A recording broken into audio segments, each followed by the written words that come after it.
Well, there can be few more pressing issues in today's world than genocide. Tonight, we are privileged to have with us one of the United States' foremost experts on genocide, on other gross violations of human rights, and on the response of our country to such atrocities. It is easy, and I think right, to be outraged at genocide. We see the faces of people threatened with death, and our hearts go out to them. We see the corpses of those already killed, and anger rises within us.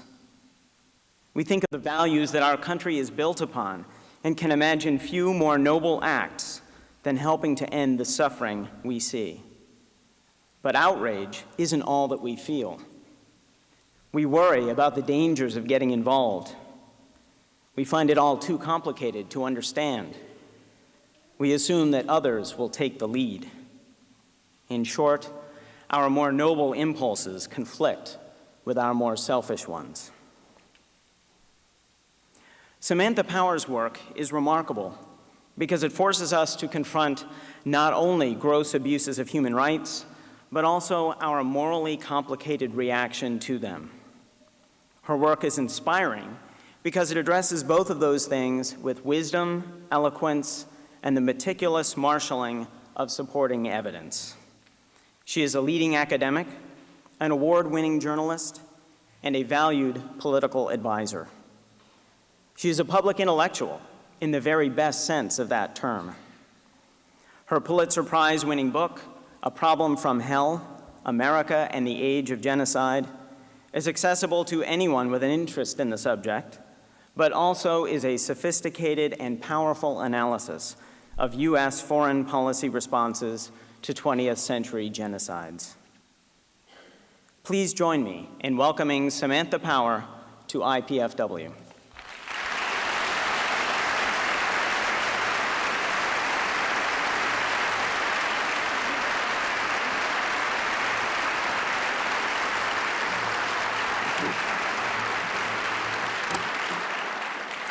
Great to be here as part of such an incredible lecture series. It's daunting to look into the program and see who's coming after me and who came before in the annals of this lecture series. But I understand that following Carl Bernstein, it's a low bar. So, I don't know if that's good news or bad news. Bad news for you, good news for the successor speaker who actually comes prepared. And I'm not just saying that because I work for Barack Obama and not Hillary Clinton. It's great. There's an amazing energy on the campus around this lecture series, and I've really enjoyed my day here, specifically with students. I had felt like I was in the crossfire and the crosshairs of some of the most rigorous interrogations that one could get in terms of foreign policy here today in doing a student forum. And that's a testament to the students and the caliber and the curiosity of people who come here, but also to the teachers who seem here to take their jobs very, very seriously and to really respect the students that they have and put an awful lot of time and effort into being there for them. And so, you know, again, as one who teaches at Harvard, this is a very unfamiliar environment. So that kind of regard for students is a breath of fresh air. I am going to talk about the Age of Genocide this evening, because that's how the talk was billed. But I encourage you in the discussion period to ask questions or make comments about whatever you would like to. The presidential race is something that I'm spending a huge amount of time on, with Barack Obama steadily gaining. The odds makers are shifting odds. The Yankees are on the demise and the Red Sox are on the rise. And happy to talk about that, happy to talk about American foreign policy more generally, but I am going to speak specifically about genocide and about how the larger trends in American foreign policy relate to that particular crime in this particular century. So before I do that, though, I want to go back and just paint a picture of a particular moment back in 1994, 13 years ago, more than 13 and a half years ago, April 1994. And I know a number of the students that I met with today, many of them had seen Hotel Rwanda, the film, so you probably know what I'm talking about. That is, in April 1994, there commenced the fastest killing spree of the 20th century, faster and more efficient even than the Holocaust, even than what Hitler, with all of his mechanization and sinister forethought, was able to devise. That was the extermination of 800,000 Rwandan Tutsi and moderate Hutu. And the two scenes, I want to paint just two scenes for you from that period, specifically from the first month of the genocide, which is April. The first scene occurs, or is set, I guess you'd say, in the State Department in Washington on April 7th, 1994. And what happened on April 7th was that a number of journalists gathered in front of a podium like this one to hear the State Department spokesperson, Michael McCurry, talk about what had just happened in Rwanda the day before. And what had just happened in Rwanda the day before is the plane carrying the Rwandan president had been shot down. And what had happened in the wake of the shooting down of the plane is that Rwandan government officials and militia had set about exterminating Tutsi in the capital city of Kigali. And Michael McCurry, the State Department spokesperson, had access to intelligence from the field and was getting updates about what was going on in Rwanda. And everybody out there, the journalists who were out there, there were only probably 50 in the briefing room at the time, but they were all very aware of what was underway. Now, they weren't quite sure, was it genocide or was it systematic violence against the Tutsi that might at some point soon give rise to civil war? You know, was it something morally actionable, or was it something that we could shrug about and chalk it up, as people did, unfortunately, especially in those days, to tribal violence, and tribal violence that people were especially prone to say happened from time to time in Africa. Well, regardless of what the fact pattern was, the reality was that the newspapers and the wires and the intelligence reports were indicating that thousands of Tutsi were being killed. And at the podium, Mike McCurry gave way to a U.S. government official named Prudence Bushnell. And Prudence Bushnell stepped up to the microphone. She was the Deputy Assistant Secretary of State for African Affairs, and she had just been to Rwanda about 2 to 3 weeks before. And so while other people read about dead Rwandans, she had in mind particular friends of hers or particular acquaintances of hers that she'd met on the trip. So she gets up and she gives this incredibly moving account of what's happening, not only to ordinary civilians, but also to U.S. Embassy employees who are Tutsi. And the journalists kind of sit there, and all they're interested in is the evacuation of U.S. Embassy personnel, of Americans, of Westerns. They don't know Hutu from Tutsi, from Tutu from Hutsi. It makes no sense. It's all new. All of the knowledge that we now have in our society about Rwanda is post-genocide knowledge. So at the time, people who were people of good faith and good education and great curiosity simply didn't know much. And so thus, they focused on the one thing they did know, which is that there were U.S. families, and rightly focused on the U.S. families that were at stake. So Bushnell was up there, and she knew all this about Rwandans. No one's asking about the Rwandans. And at a certain point, no one's asking about anything, so she leaves the podium. And Michael McCurry comes back. The Rwanda section of the briefing is over. As you know, 800,000 people would end up exterminated over the next 100 days, 99 days, 800,000 people. But at that time, it was only several thousand, maybe 10,000. Nobody was fully clear. So Bushnell leaves, McCurry comes back, and he just looks down at his paper and he says, okay, what's next on the agenda? And it turns out what's next on the agenda is the failure of foreign governments to screen the film Schindler's List, and the importance of the United States speaking out on the failure of some governments to show this film or to give proper attention to this film. And so McCurry goes into this impassioned denunciation of this omission by governments and by societies elsewhere. No one, not Bushnell, not McCurry, nor any of the journalists gathered made any connection between what was going on in Rwanda and what was being denounced to and had occurred 50 years before. And this, to me, this scene, which is so innocent and so human, it's just, very few people can walk and chew gum at the same time, and the focus on the Holocaust is itself worthy, and the education the fact that so many of the young people on this campus would have read about the Holocaust in high school and middle school even. That's so important. And what was going on in Rwanda was itself intrinsically incredibly important. But this disconnect, this failure to connect between what we've learned and the lessons we say we plan to apply on the one hand, and then what we do in the present in the face of mass atrocities, what has driven my work in this area, and I think the activism and the advocacy of so many now, tens of thousands of people in this country on Darfur. So that's scene number one, is just the disconnect, the fact that people haven't made those connections in the past. The second sort of scene from Rwanda that I want to share with you before talking about American foreign policy and its relationship to this issue and citizens' relationship to this issue occurs a couple weeks later. It's in late April, April 23rd, and a wonderful congresswoman named Patricia Schroeder from Colorado is speaking again before the press. And she's asked by the press, the press some journalist says, well, why aren't we, what's the deal? Rwanda, it's now up to like 100,000, 200,000, against 2 to 3 weeks since the McCurry thing. All these Rwandans are dying, and how come the Congress is so quiet? How come there's no press conferences, there's no, about that as such? No hearings, no letters to the president, no protests. What's the deal? Why is Rwanda not registering? And Schroeder gives one of the most deeply honest answers I think a public servant could give. And she says, it's a great question.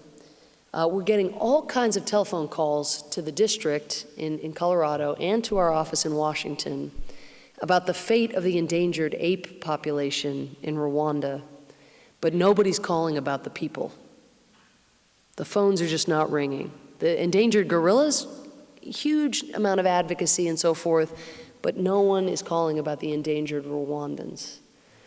And this, again, in a nutshell, I think, tells you something fundamental about the 20th century in that there was no endangered peoples movement. There were endangered species movements, perhaps got insufficient resources and certainly, as we know, have had insufficient success in many cases. But at least if you were talking about the endangered apes and if suddenly they came under siege, there was an actionable constituency out there, a mobilizable group of people who would stand up and do something and make calls and at least make their presence felt. And that's who she was hearing from. So what does this mean? What can we learn from the 20th century, and then where do we go from there, and what can we apply today? Well, I looked at a bunch of cases: the Armenian Genocide in 1915, the Holocaust, Pol Pot's campaign of slaughter in Cambodia, killing 2 million people. Incidentally, just this week, believe it or not, one of the leading perpetrators of Pol Pot's genocide, his right-hand man, Ieng Sary, was arrested, dislodged from power in 1979, and so lived out his retirement years for almost 30 years, free to go as he pleased. And then lo and behold, I think he's now 83 years old, he was just arrested with his wife. So it's a small footnote, small testament to the persistence, actually, just of advocates, of genocide advocates. But I looked at the Armenians, the Holocaust, Cambodia, Saddam Hussein's genocide against the Kurds in northern Iraq, Rwanda, Bosnia, and identified, it didn't take much to do the identification, but a pattern of response. And I focused on the United States, not because I think the United States by any means needs to be the world's policeman or can be the world's policeman, but because the United States speaks out and seems to have a constituency more oriented toward genocide and specifically toward the Holocaust than just about any other country on the earth other than Germany and Israel. Moreover, of course, the United States, because of its great power, military and economic, diplomatic, had the capacity potentially to achieve more with less. And America was my country and the country I was most interested in focusing on. But many of the patterns I described for you here are patterns that would apply more generally to democracies. And we can talk again in the discussion period about other actors and their failures and what can be done in those domestic debates to change responsiveness. So, but in the United States, if one looks at that vast sort of case sample, one sees a few, I think, recurrent patterns. One is that I like to think about American foreign policy and policymakers as having a toolbox. And in the toolbox, you have on the one hand, diplomatic and economic measures that you can take. And then on the other very extreme side, you have military measures you can take. Now on the diplomatic and the economic side, there's so many things that one could do. And you see many of these tools taken out of the toolbox with regard to national security threats or anything that threatens economic interests and so forth. So you could denounce a form of behavior. You could threaten to prosecute, because we developed the tools of prosecution late in the 20th century. You could freeze the assets of a perpetrator of crimes against humanity, genocide, et cetera. Often those assets are available in foreign banks. You could impose an arms embargo. You could close an embassy. You could expel an ambassador from a genocidal regime who happens to be seated at the UN. There are a lot of things you can do, diplomatically or economically. The idea is to create costs, to create incentives and disincentives. Then you make your way, of course, into the realm of policing or military measures.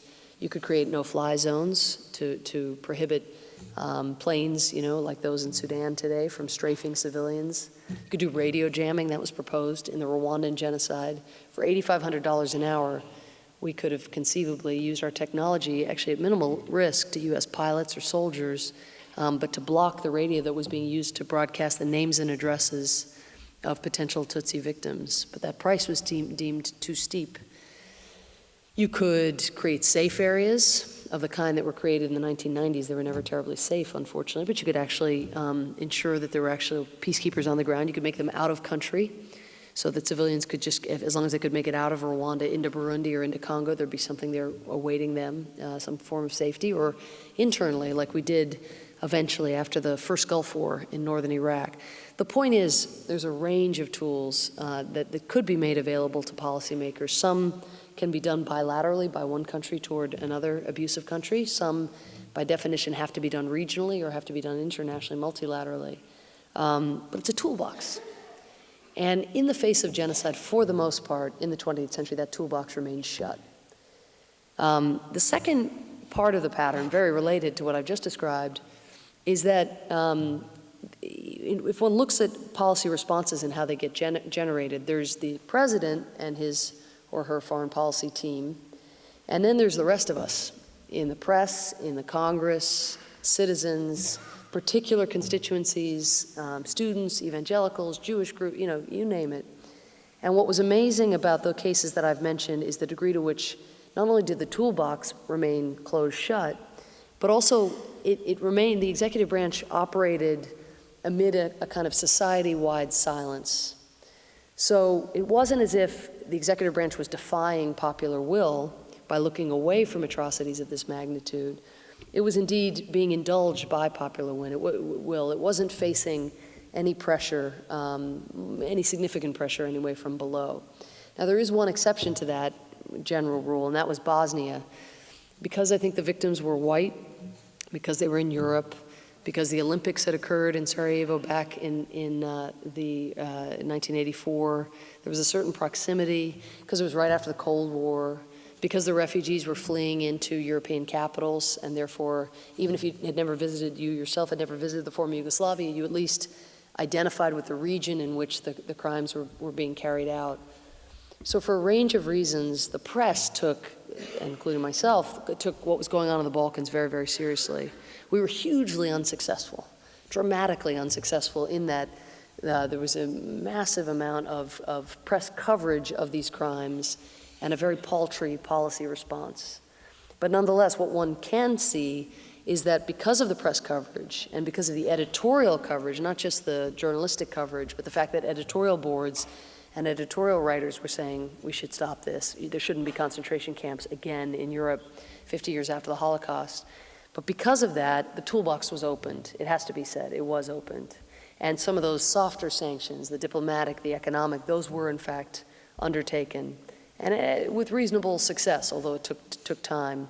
Eventually, Bosnia is in fact the case that proves the rule, which is that cacophony of voices of people who did take it seriously, of Jewish groups who saw emaciated men behind barbed wire again in Europe and thought, whoa, there but for the grace of God, or who thought, I said never again, now I've got to bring it to life.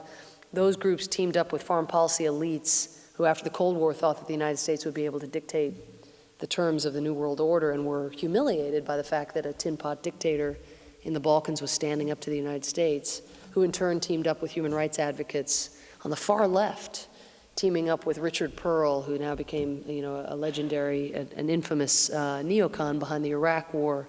But you had George Soros, kind of leftist, progressive philanthropist, teaming up with Jeane Kirkpatrick, Reagan's former ambassador to the UN, a very cacophonous tent of advocates who wanted something done. But what that did was, in the end, it created such significant pressure that not only did the toolbox get opened, but indeed by 1995, President Clinton faced such pressure and was so himself embarrassed by the noise and by the degree of outrage and activism on the part of elites as well as grassroots, that in the end he even got involved militarily. But to get involved militarily, we'll leave us, I'm going to talk about Iraq in just a second and what this means for the equation.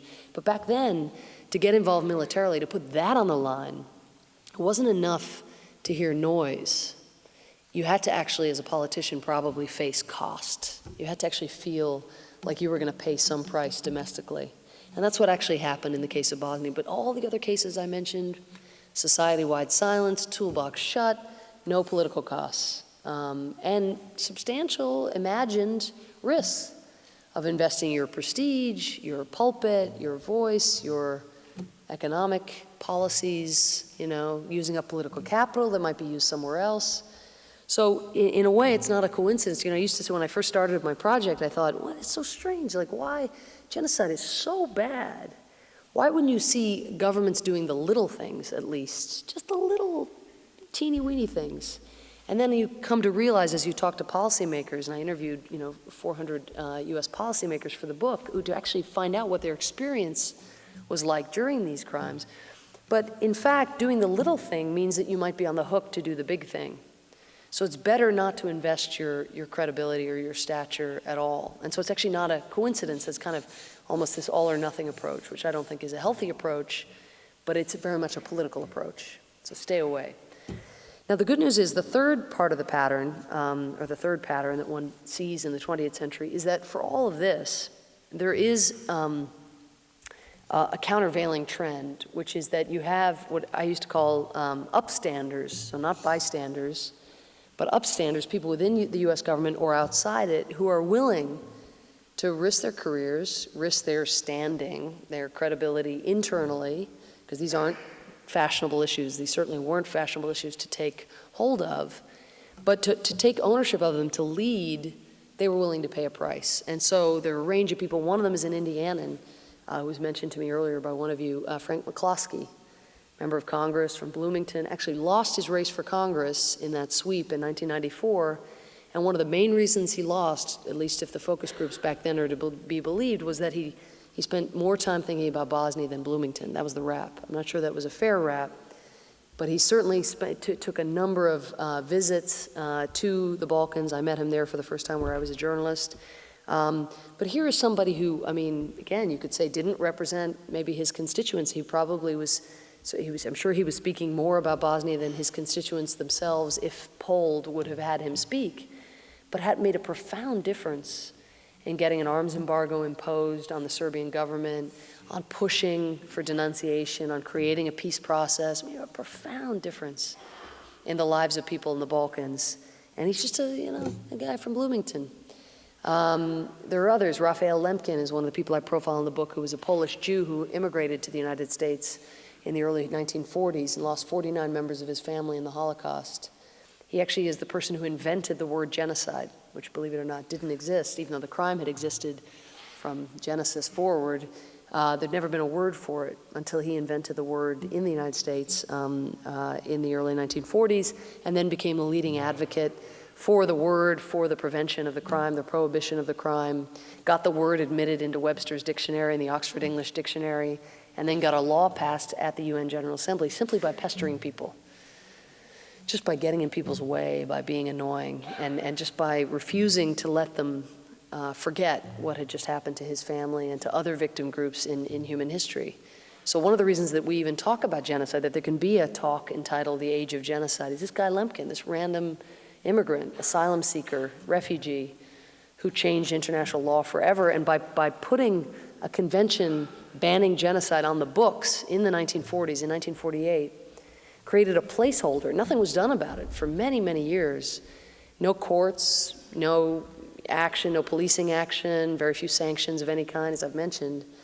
But what happened was it was on the books, and in the early 1990s, when people began to look to Bosnia to see what could be done, there was a judicial idea floating around that he had put in place 50 years before.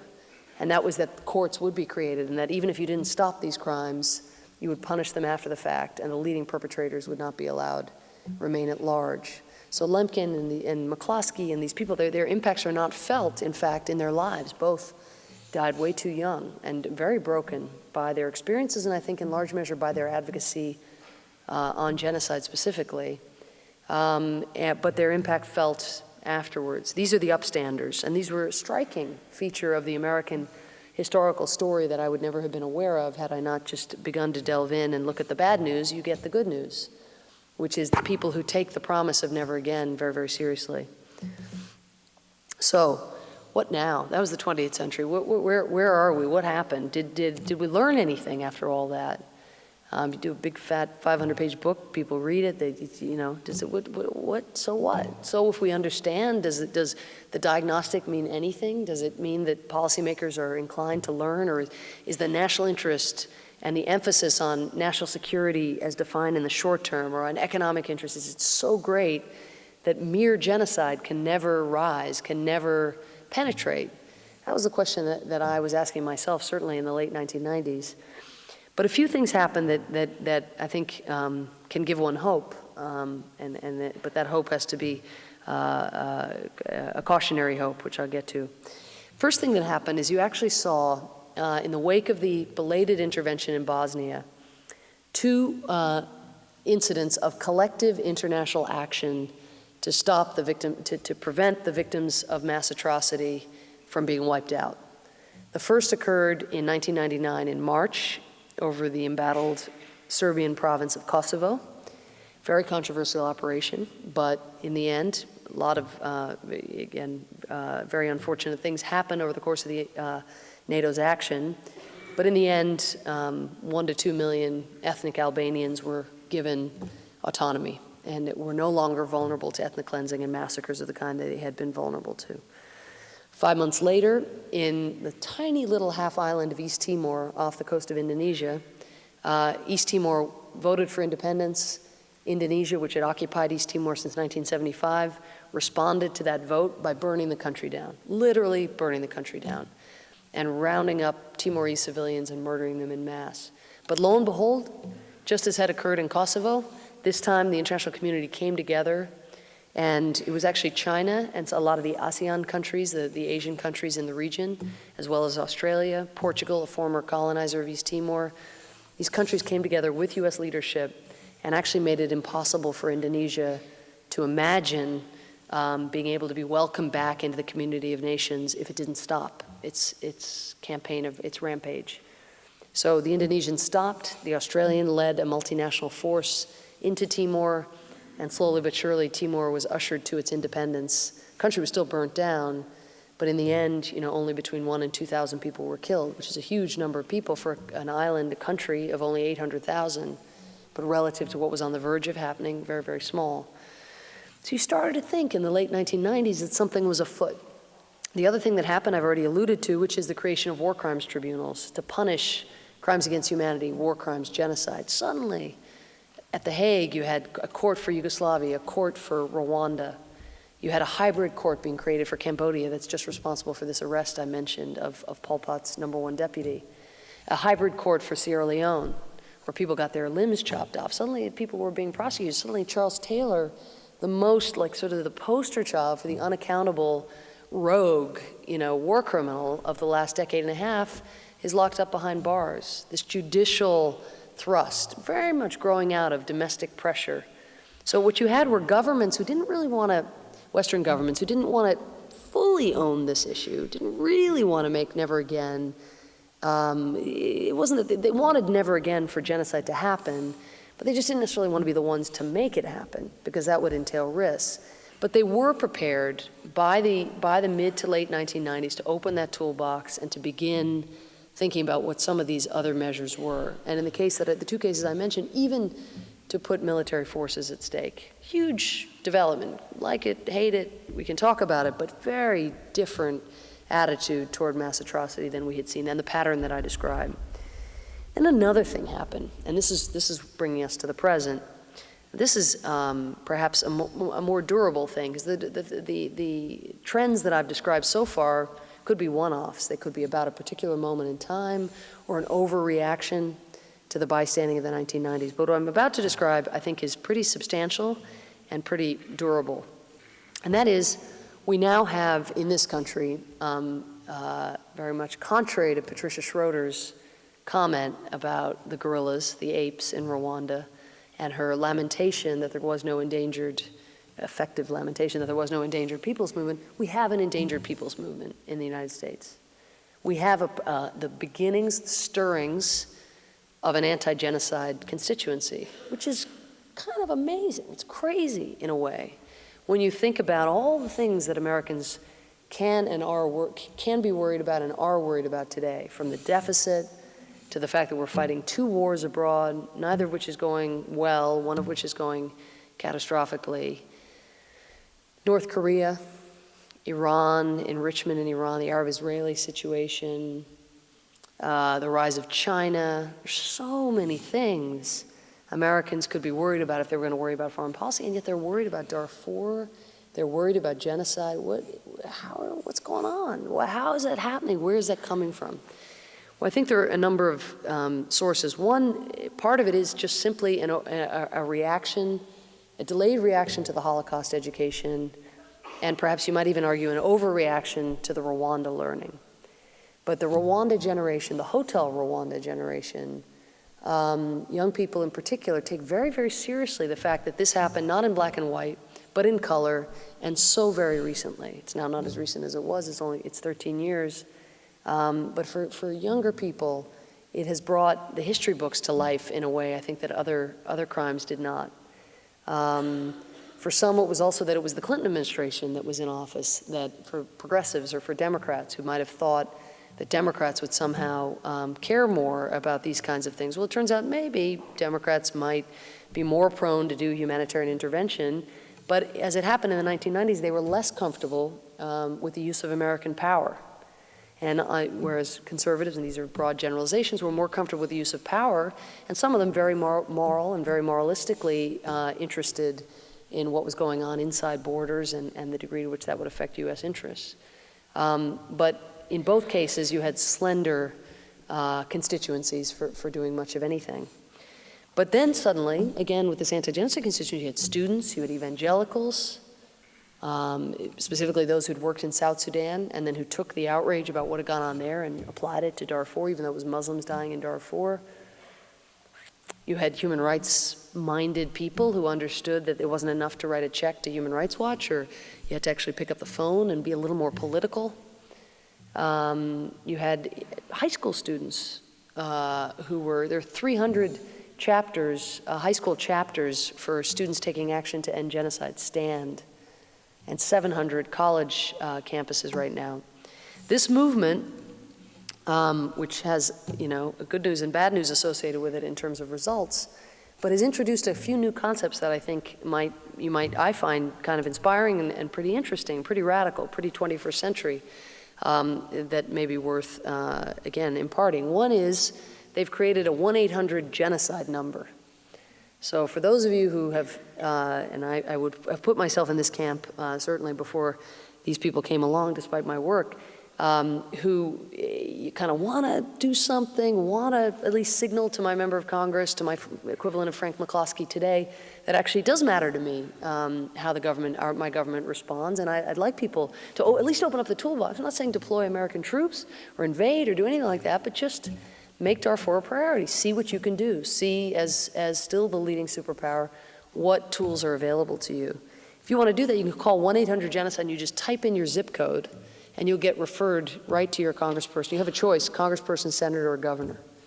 It's really easy. They've taken away the transaction cost, the collective action problem. They've just made it where you can just do it on your cell phone. It's right there. The other thing they've done, which is really funny in Washington, I guess nothing about genocide is remotely funny, but what's funny is to see the reaction to the second thing they've done, which is they've created genocide grades for members of Congress. So you actually get anywhere from an A to an F. And you get an A if you're like Barack Obama or Hillary Clinton for that matter, and you're very outspoken, you support all the right diplomatic initiatives and the hybrid force, the UN force, and you speak out and you do your part and you write your editorials and you can get, I think Obama has an A- and Hillary has a B+ or something like that. I think they're reserving A for when something actually happens. But the people who have D-, they go crazy. That's the funny part. They just go running around there like, how am I getting a D-? I don't understand. Like, what have I done? Well, they just haven't shown up for hearings. They've never spoken out about it. They voted against appropriations that would keep the refugee camps. So you watch these members of Congress and their staff members trying to, it's a race to the top for once rather than a race to the bottom as they try to just eke out a B-, like you guys, eking out a B or a B-, right? You'll do what it takes once you know what it takes. And at least maybe I'm speaking for my students, but it's an amazing thing. What they've done is they've made the response to genocide more political than it's ever been before. And it doesn't, it turns out, take a whole large number of people, probably doesn't take a majority or even a plurality of the American people to get the attention of members of Congress. There are just not that many people who do call their congresspeople. And I know from having worked in Obama's office for a year, actually in the Senate office, we sit around with the senator and talk about, what are the calls we're getting this week? Well, most of the calls are about getting out of Iraq. Some of the calls are about the deficit. Some of them are about health care. But right up there, usually in the top 5, was the number of calls about Darfur. Again, of all places, given everything else going on in this country's life. Now, what is it? As I said, part of it is this moral, this sort of reaction to genocide, it is sort of atop the hierarchy of the horribles, people taking that responsibility seriously. Part of it is just it took on a life of its own and it became a thing and there was a kind of contagion effect to it. Some of it is displaced anxiety about American foreign policy more generally that gets channeled through Darfur because it's a place that the United States has a chance to do good, hasn't yet in people's eyes done bad, and almost a chance to recoup. I think in some ways people must be viewing it that way. It's hard to tell what motivates different people. But the fact is that every presidential candidate involved in the election, from Dennis Kucinich to Ron Paul to Rudy Giuliani to Barack Obama, all of them have very, very sophisticated plans for what they would do about Darfur. And in no former presidential election has any presidential candidate had to have a plan about what to do about genocide anywhere. Indeed, in the 2000 election, when Gore and George W. Bush were asked by Jim Lehrer how they, about Rwanda, then candidate Bush's response was, and I'm quoting, "I'm not in favor of genocide." I'm quoting, sadly, but it's good that it's not in favor, but not in favor of genocide, but it's not in America's national interest to stop it, period. There's not a single candidate now who would say that about Darfur. They may believe it about Darfur. They may believe it's not in the national interest, especially given the scope of national interest issues they have to worry about, but they will not say it because of this constituency. The other effect of the constituency, briefly, is that there is a divestment movement now afoot on college campuses. So far, 50 universities and 15 states, full states, in the case of states, their pension funds, in the case of universities, their stock portfolios have all divested themselves of stocks belonging to companies doing business in Sudan. Now that has less of an impact, that has almost no impact on American companies. Who it's really affecting right now are Chinese companies like PetroChina, where, again, US stock holdings, are holding stock in a company like that and now have to get rid of those stocks because they're seen as tainted stocks. So in a funny way, the American consumer or the American advocate is almost bypassing the US government and going directly to China and going directly to the government that, as I'll talk about now here just in closing, has substantial leverage over Sudan and needs to be brought into line. But that's a kind of endangered peoples movement with a pretty impressive sophistication, again, for only having come into existence just a couple years ago. So that's one part of the current reality that's very, very important. So I'd like to now just close with an account of the bad news and an account of the fixes and what will need to be done in order for genocide, for us not to be talking 50 years from now about a second age of genocide or another, the continued age of genocide. So here's the bad news. Number one, of course, genocide in Darfur continues. 400,000 people have been killed. There are an estimated 2 to 3 million people in refugee camps and displaced person camps. And those people in those camps are more and more vulnerable the longer time passes and the longer they're left alone. They're more vulnerable because they get, some of you know this, they get humanitarian aid from governments like ours. We pay for most of the humanitarian aid. $2.5 billion worth of humanitarian aid has gone to people in these camps. That's, again, very much the product of this pressure from the movement. But that humanitarian aid, the dirty secret about it is you can't eat it unless you can heat it. And you can't heat it unless you can go and get firewood in order to actually cook, because it's just like almost like a stone. So what happens is, as time has been, initially it was always bad because the Janjaweed, the militia who put people in the camps in the first place, are patrolling around, still looking to rape African women, still looking to kill African men, still just patrolling. Nobody's stopping them. There's no protection forces there. It's been a strictly humanitarian response to a political and a military problem. So they're there, and initially women used to have to go to get firewood just a half a kilometer or half a mile, and they had to go a mile, now they have to go 2 miles, 5 miles. The more you use up the wood around the camp, the further you have to go. So every day that we sit here and this problem goes unsolved, women are making more and more daily Sophie's choices about whether to feed their families and risk rape, or to stay in the camp with their family and stay secure, but actually go hungry. And there are, all kinds of fixes, solar cookers and things that people have experimented with. But the fact of the matter is, it's just getting more and more dangerous for people in these camps. That's the bad news. And there is a protection force that has been authorized to go to Darfur. We can talk about it in the discussion. 26,000 UN peacekeepers and African Union peacekeepers are supposed to go. But the problem is, this movement that exists in this country doesn't exist anyplace else. It's pretty much just an American movement so far. And so we know how our government would respond without pressure, with all the other things it has on its plate. Well, other governments are the same. They don't gravitate toward these issues naturally. Something has to provoke them, something has to press them to do so, and that hasn't really happened. So that's one set of facts. The other is that, unfortunately, U.S. influence, fortunately or unfortunately, but in the case of genocide, unfortunately, U.S. influence is on the wane. And what is U.S. influence? When I think about U.S. influence, and this is important for me in order to also think about recovery, but I think about three things. One, American hard power, which is military and economic power, vastly undermined, military power vastly undermined by having 2 live battle fronts. Again, nobody here needs to be told about military readiness and the 4th and 5th tours that military families are being forced to serve, or the reservists or the National Guard, or how broken or wounded, severely wounded, our military preparedness is. Economically, going from, again, a surplus to a deficit so quickly, and not much of a sign on the horizon as to how we may reverse that, being indebted to China, being indebted to a very, very powerful country. So that's hard power. But the other components of influence that I think are important to think about are second, other people's perception that we're using our power properly. Legitimacy, I'll call that legitimacy.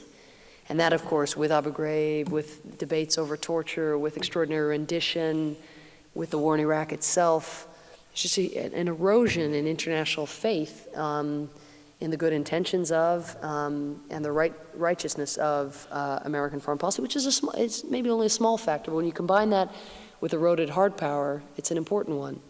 And then the third factor behind influence, and again, I think about all these in terms of how you turn it around, but is other people's perception that we're using our power competently. And so if you take hard power, legitimacy, and competence, then you really start to see where we're going and how we need what needs to change. Competence, it's not just Iraq. It's the twin pillars of Iraq and Katrina in a very, very short, basically simultaneously. So U.S. influence on the wane. So we got all this movement and a U.S. government all dressed up with no place to go, but when it snaps its fingers in international institutions, it doesn't achieve what it once might have achieved. Then you have the rise of China, which is not just an economic powerhouse, but is now throwing its weight around geopolitically. Then you have what Tom Friedman calls petro-authoritarianism, the rise of Russia, Venezuela, Iran, countries that are throwing their weight around because they have this natural resource base, and because of the rise of China and India, oil becoming ever more precious, nobody ending their dependence on it. If anything, it's just becoming hoarded more and more. So suddenly, the sole superpower that used to be talked about in the 1990s has a lot of company. And most of the company isn't interested in thinking about human rights or genocide or crimes against humanity. Far from it. I mean, from China's standpoint, if the United States has this movement and they're obsessing and giving genocide grades and so forth about Darfur, perfect. Because we get to go in and just get the oil. We have no sanctions. We have no pushback domestically. So it's a really, really problematic moment. And the final among the facts, and then the fixes will come here in closing. But the final fact is that something that you might call the Iraq syndrome. And this is a domestic dynamic, certainly, but it's also an international phenomenon. Iraq has so tainted, not because it should have, but because the language used to justify Iraq was moral language in large measure, but it has tainted arguments that we make, that Americans make abroad about human rights, about even genocide prevention. It's tainted in two ways. One, I don't think people think we're telling the truth, because that wasn't, of course, the motive behind the invasion of Iraq, although some in the administration certainly were motivated by human rights. The bulk of the effort was not about the Iraqis, as was demonstrated in the form that the invasion took and the planning or lack of planning thereof. But it's not just the suspiciousness about American motives. It's also the kind of specter of quagmire. Countries didn't need another excuse not to think about foreign life. They were heading in that direction anyway, but now what you've done is just created a specter that if you do, the sort of bad shorthanded lesson of Iraq has been, oh, that's what happens when you try to help people. That's not, of course, what Iraq actually represents. Indeed, Iraq represents, that's what happens when you go to war on specious grounds with no international legitimacy and don't plan at all for what you do in war. That might be a better lesson to be learned, but instead there's a tendency to cast with a very, very broad brush what happened. As a result, just about anything that might smack of anything similar gets tainted by association. So what do we do? What do we do other than elect Barack Obama president? That's the easy one. That's so easy. Especially if you could all sort of migrate to Iowa and New Hampshire. First of all, what do we do about genocide? Just 3 points to make here in closing, and then I want to open it up. What do we do about genocide? My friend and great colleague, John Prendergast, talks, I think, really helpfully about the 3 Ps. And when he talks about the 3 Ps in the context of genocide or in the context of Darfur, he talks about punishment. And we have a new international criminal court. We have the Ying Sari arrest in Cambodia. We have abortive efforts at judicial approaches. But punishment can just be stigma.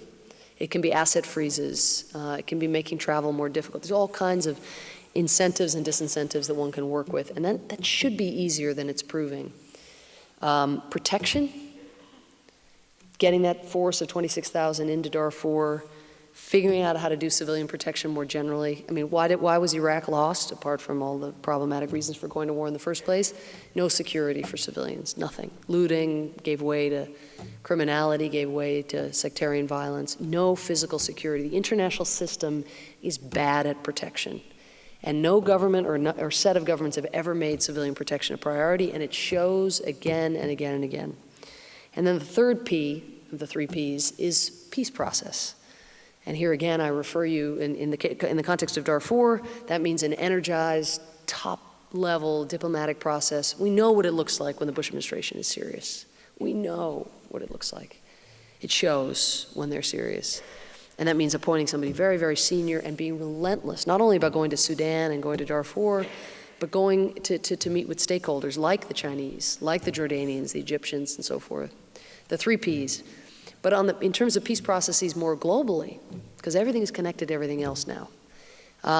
Here I will echo my candidate's admonition that we get in the room with our foes, that we don't create conditions for negotiation. We, of course, prepare for negotiation, but we understand that you never negotiate in fear, as Kennedy said, but you never fear to negotiate. You get in the room. And by getting in the room, if in the case of Iran or Ahmadinejad, you undermine the legitimacy of the government that you meet with, because they can no longer point to you as the problem, then they become the problem because they're the obstacle. And even if you fail to extract concessions, you have presented a very different face of American foreign policy, a much more conciliatory and compromising face, and it means that if you do fail, you have much more international wind at your back for whatever the next step is.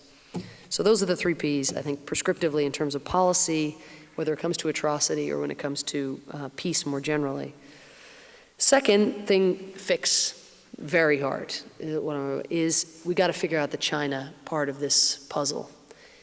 It is a superpower. It is a 21st century power.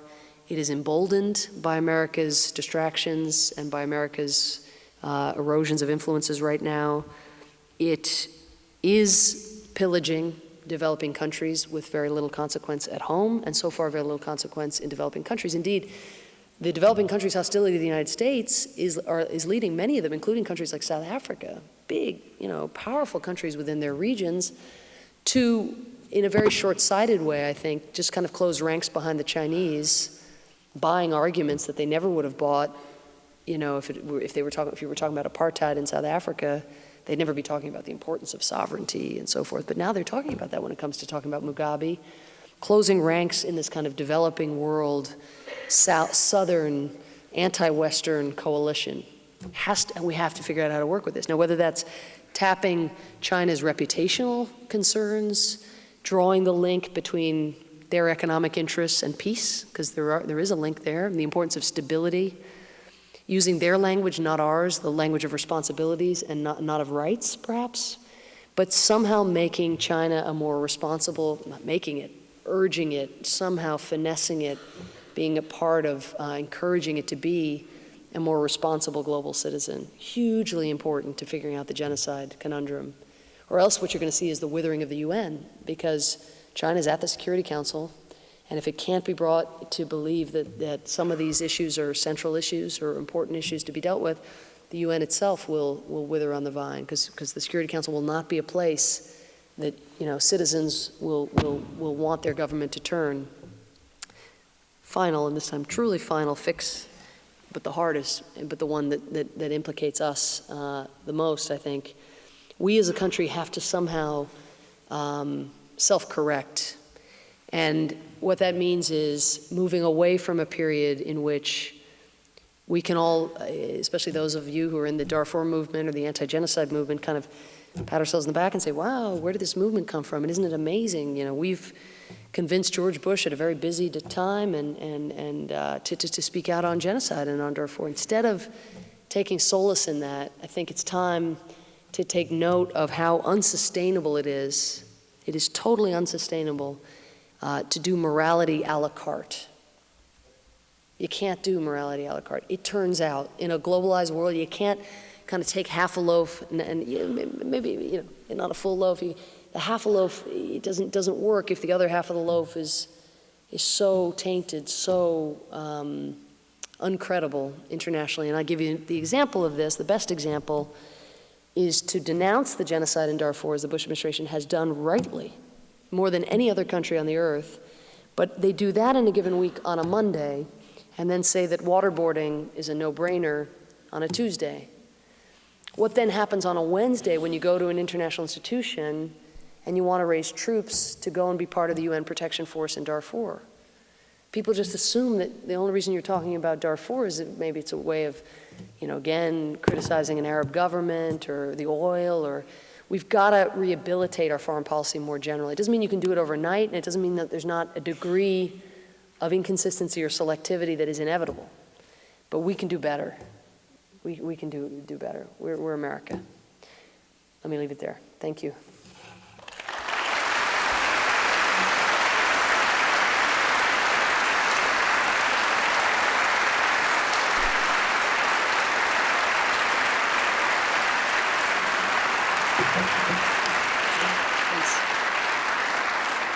How do we have a person with a microphone and Hello? Yes, my name is Joso, and I'm Burmese activist here from Fort Wayne. And I organized the petition drive in 2003 for asking resolution for Burma at the United Nations. Even President Bush was responded to me directly, but it was end up vetoed by China and Russia. My question is, how Burmese people inside Burma and outside Burma to approach China and Russia for no veto again? Yeah, it's a great question. So the question is, you know, the last time that the effort was made to bring Burma up before the Security Council, China, just what I've talked about a little bit, but China and Russia vetoed it, and the question is how can the Burmese have more success, I guess, you know, cutting through the impasse of Chinese intransigence. It's really a difficult question. I think the one thing I would say is that we talk about China, or as I mean, exactly what I'm going to complain about now is what I did in my talk, so no glass houses here. We talk about China, we talk about Russia, we talk about the United States. If the United States could bracket China and Russia for the time being and actually convince other potentially much more likely like-minded countries to join it. So if, for instance, the European Union had been of one mind, if Canada had been of one mind, if countries in Latin America that have suffered human rights abuses that themselves have used the human rights dialogue had been of one mind, if potentially you could peel away countries like East Timor or Australia within, you know, the Asian bloc, you know, perhaps not East Timor, not a hugely powerful country, but the point is, if you create what now has a dirty name, which is a coalition of the willing, a coalition of the diplomatically willing, of the morally willing, of the humanely willing, and at that point, you go and you have that conversation with China or with Russia, it is a different conversation, I think. It doesn't mean that it works, and it doesn't mean that the UN Security Council is going to be the place where these kinds of things get settled. I really do think that what is going to happen in the next 10 years is if the veto continues to be levied and to be used in circumstances like this one, and it's not only on human rights issues, it's also going to be used on Iran, on security issues. I mean, even if Ahmadinejad had, you know, a nuclear weapon tomorrow, I think it'd be really hard to convince Russia to be part of sanctioning him right now, given Putin's own.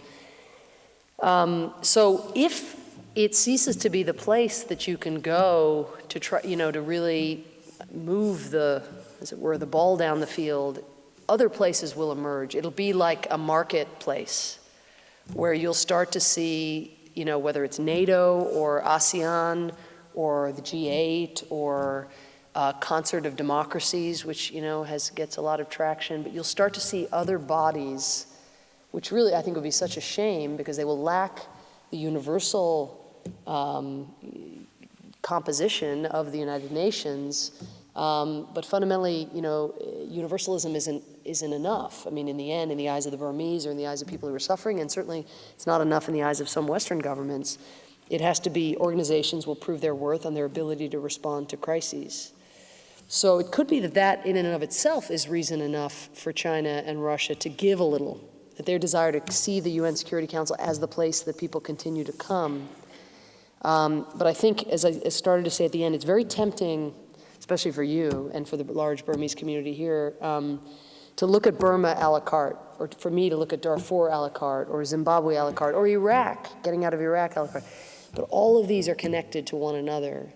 And so in order for the United States to be the kind of constructive player you want it to be, and to have the best chance of being able to advance Burma's agenda in international institutions, unfortunately, that requires thinking about Guantanamo.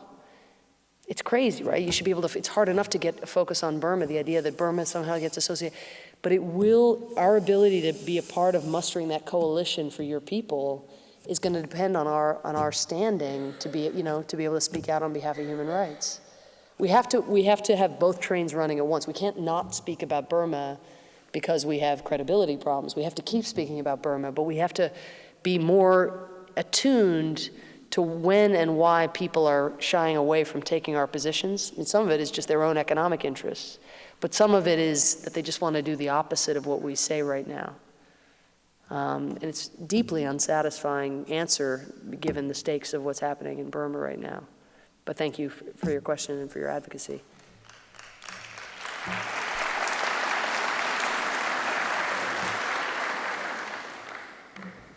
I'll let you, you choose. Okay. You said that you're supporting Barack Obama, and I was just Did I mention that? Actually, I heard you say it on Charlie Rose, so it must be true.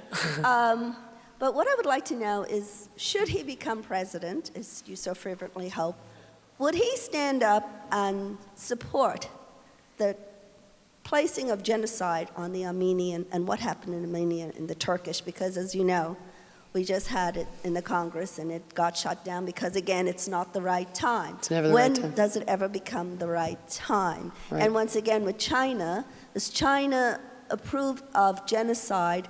Do you think that they might have the fear of what they're doing in Tibet might come home to bite them? Yeah, definitely. Yeah, I think I'll take the second half first just because to stay on the China point. I mean, it's not just China's very specific fear of being accused of committing genocide in Tibet that makes it so committed to excluding consideration of human beings in foreign policy or in international relations. That's huge. But it's also just its basic internal human rights practices. It just doesn't want to itself be accountable, and therefore the last thing on earth it's going to do is make Sudan accountable. Huge factor. I do think it was interesting. It's funny, your questions are in some ways linked. The same week that the Turkish government succeeded in killing the Armenian Genocide resolution, which I guess is now 3 weeks ago, Bush met with the Dalai Lama in the White House and seemed to have no problem, at least didn't, evince. It's just fascinating to me that he'd sooner meet with the Dalai Lama and alienate China, inevitably, the most powerful superpower probably in human history in 100 years, who knows, but, and a very significant number 2 superpower today, sooner do that than actually just tell the truth and about the, Turkish genocide and endure what would be, I'm sure there would be short-term costs, but Turkey's so much more dependent on the United States than China, who's our banker. China's our banker now, So it's like Citibank, our ATM.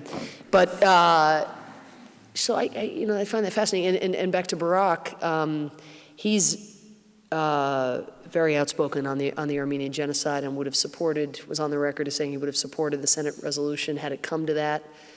I will grant that, it's easy to say that when you know it's not coming. But, he just, again and again, whenever he's asked, he just says, look, it happened. I mean, if I say I got to go decide, I turn it into something more than it is. It happened. It happened. Genocide happened. He doesn't say it because it would be controversial. Genocide happened.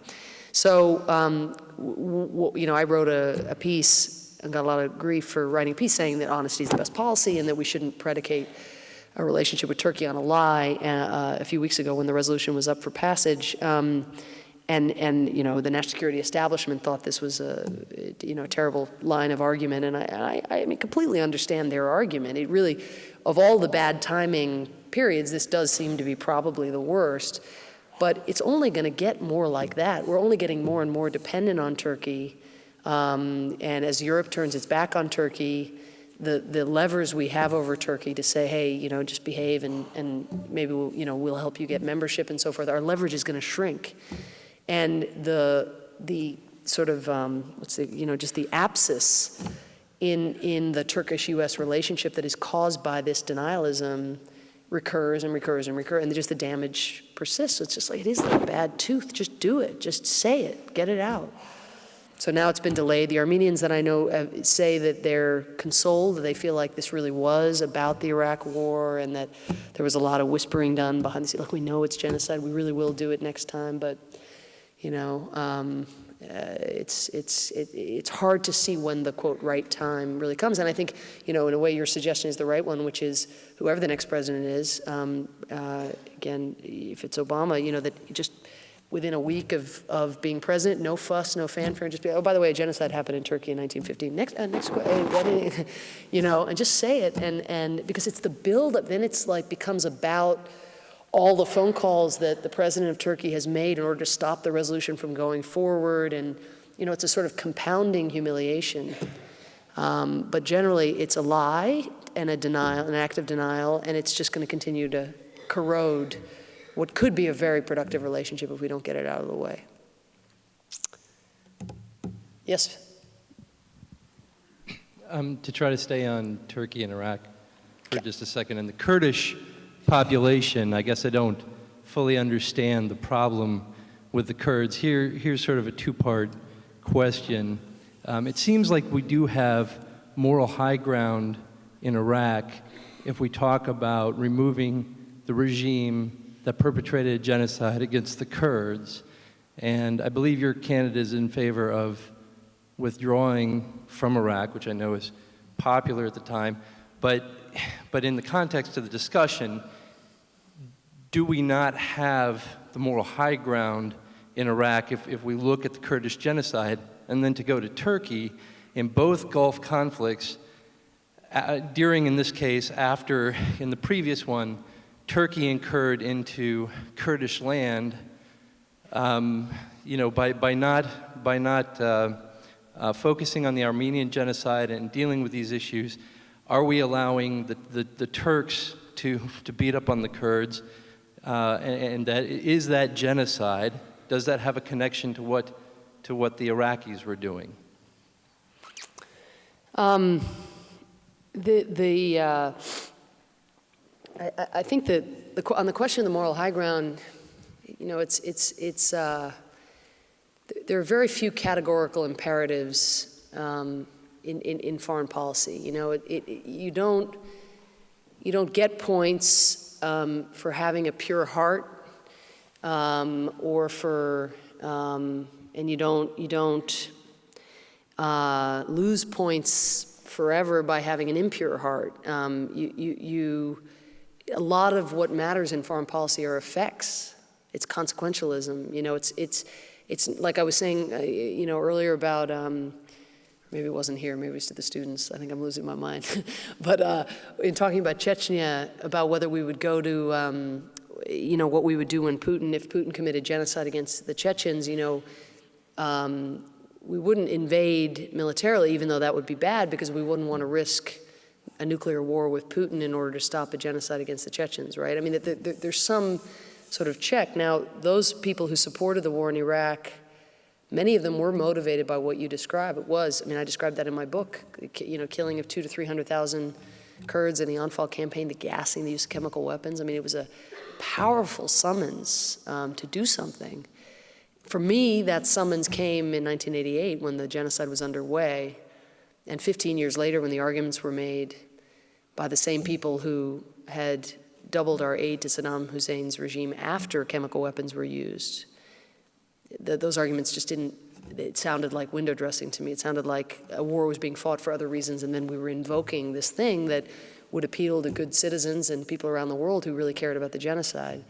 But I think military force is so risky, consequentially, right, that you'd really have to, I mean, for me, for genocide to be a trigger, and it can be an excuse for delay and can be counterproductive to what I'm about to say, but there has to be a clear and present danger, and not a punishment 15 years later for something that already occurred. He should be punished. He should be tried. There should have been a massive international effort to get rid of him and send him to The Hague like Charles Taylor. But that's different than, you know, invading a country and revealing in the way that you invade in fact, your disregard or your neglect of Iraqi life.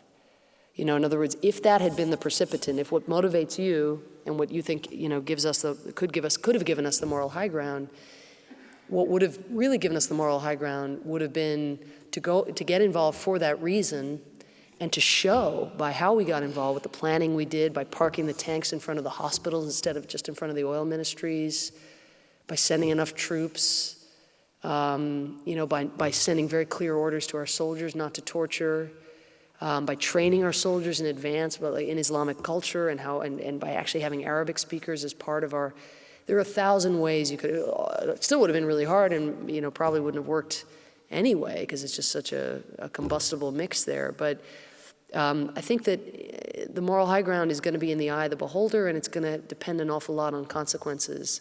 And when surveys show today that something like 80% of Iraqis, you know, would prefer the stability of Saddam than the bloodshed and the unpredictability and the tens and maybe even hundreds of thousands of lives lost since, it's hard to take that moral high ground starts to feel like a pile of sand, you know, to me anyway.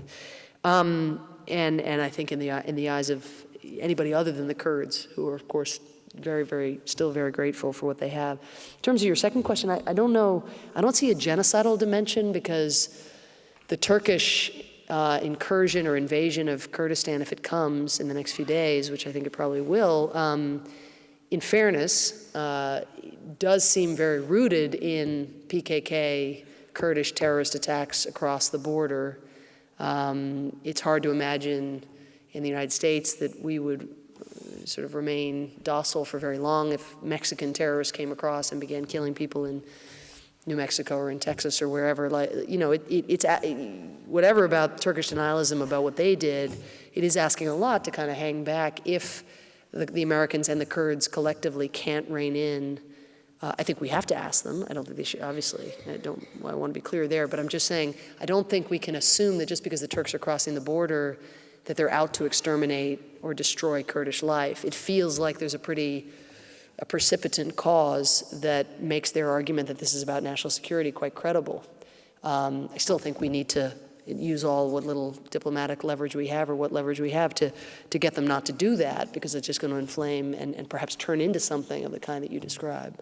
But it doesn't feel, you know, the Turks have a tradition of not recognizing Kurds and so forth, and so you could say, well, that plus the invasion, maybe that means it's genocidal, but it feels discreet, you know. But for the PKK attacks, I don't think there'd be a Turkish invasion. Doesn't feel like this is Turkey like looking for a pretext. It feels like it's Turkey having to respond to domestic outrage over the deaths of Turkish civilians and police. I leave it to my. What are you called again? You guys have funny names. What are you called again? Ambassadons, exactly. Thank you. I lived in Turkey in 1970s. Where? In Turkey. Oh my goodness, this is the all-Turk. The Kurdish issue, it has been for generations, you know, a very near genocide within Turkey. They weren't allowed poetry, music, language by official government. They weren't allowed to teach it in their neighborhood schools in eastern Turkey. Yep. Mountain Turks, And they call them. Mountain Turks. Well, they're Kurds. It's a whole different language even. And it's very similar to other ethnic groups in terms of oppression. And, you know, one of the things that we might someday learn about Iraq was that the protection that we offered the Kurds in the north, and now they learn democracy on their own. If the Kurds were allowed some expression, they would not be so angry in eastern Turkey, and the PKK would have no teeth. But the Turks, as they did the genocide, continue that with ethnicity and Kurdish. The real question that I have, and again, I've worked with 30 years with refugees here in this city from many nations.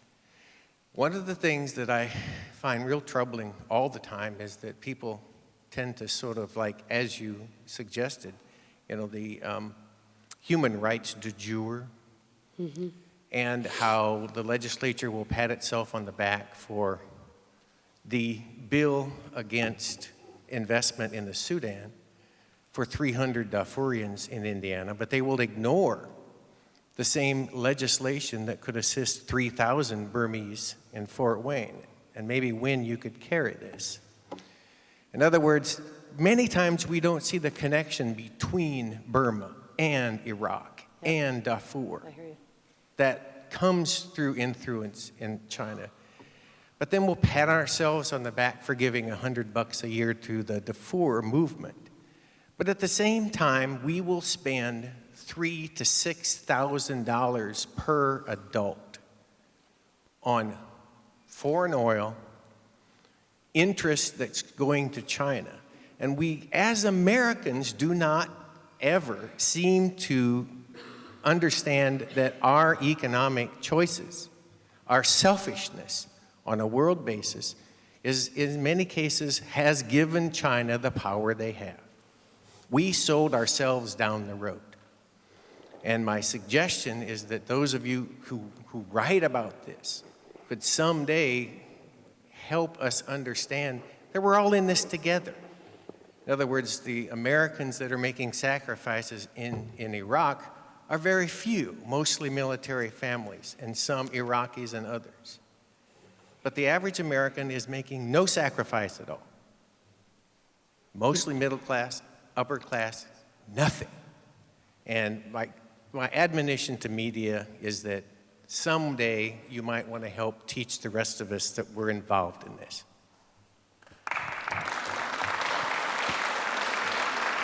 Let me just say one thing. I think it's a very good point, important point, and obviously on September 12th, when we were all told to sacrifice by going shopping, an opportunity was missed. But I do want to take issue with one part of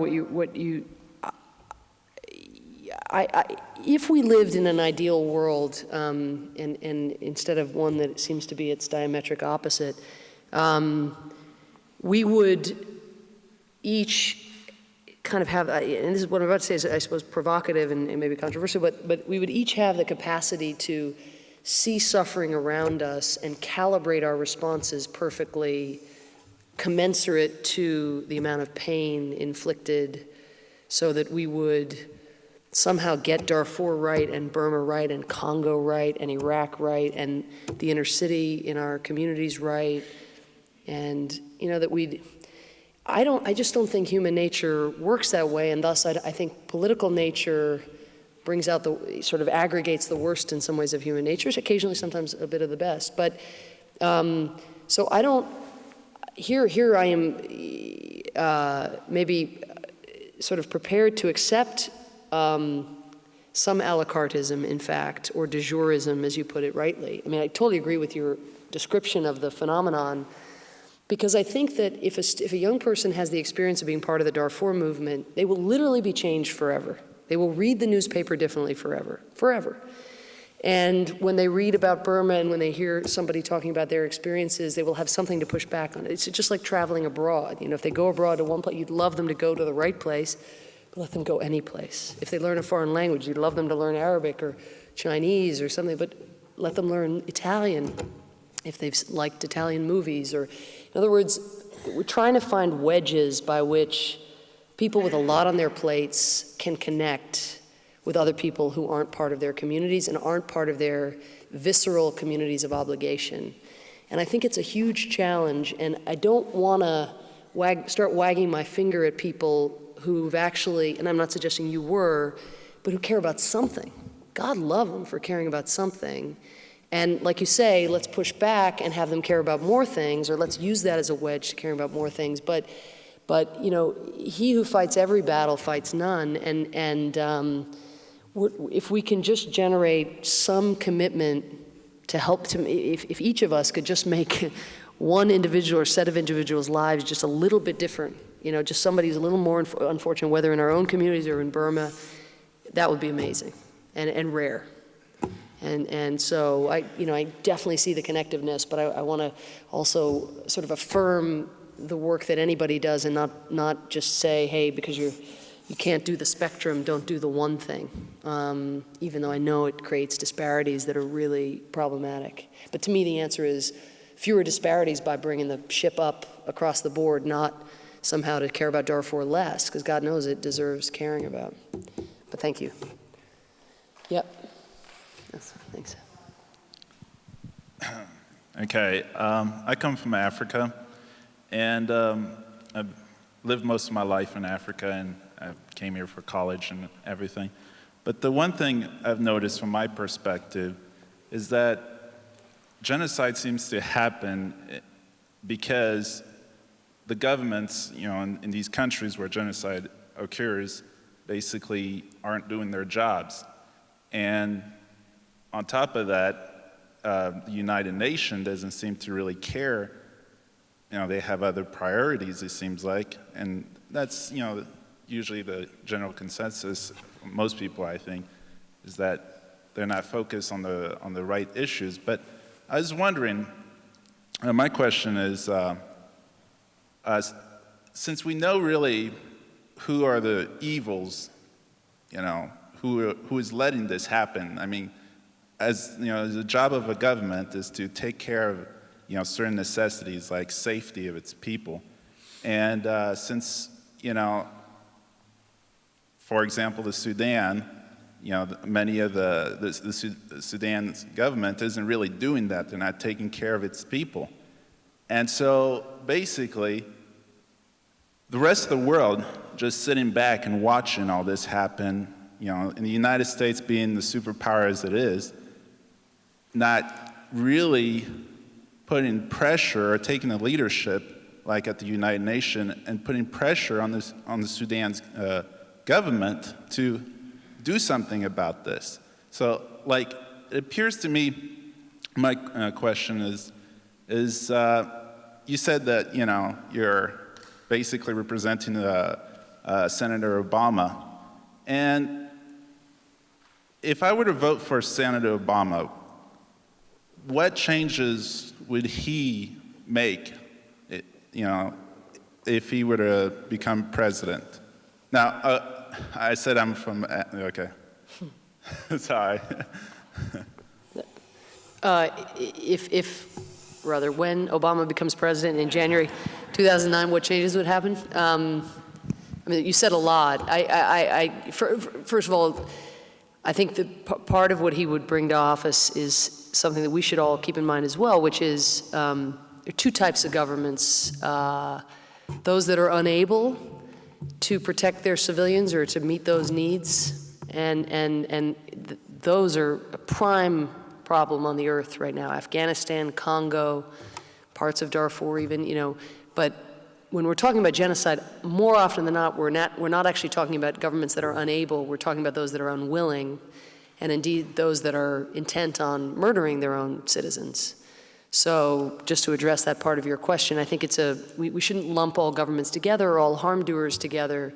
There really is a mix. What I think Obama brings, briefly, is dirt under his fingernails and a knowledge of broken people and broken places, which is really rare for a mainstream American political candidate. I mean, for a guy to know Indonesia and to have a grandmother who lives in a hut in barefoot in rural Kenya, these are not small things. They don't have obvious immediate policy implications, but they change your sensibility, And I think that what Obama's, at the centerpiece of his development platform or his foreign engagement platform is what he calls, and what Franklin Roosevelt called, freedom from fear.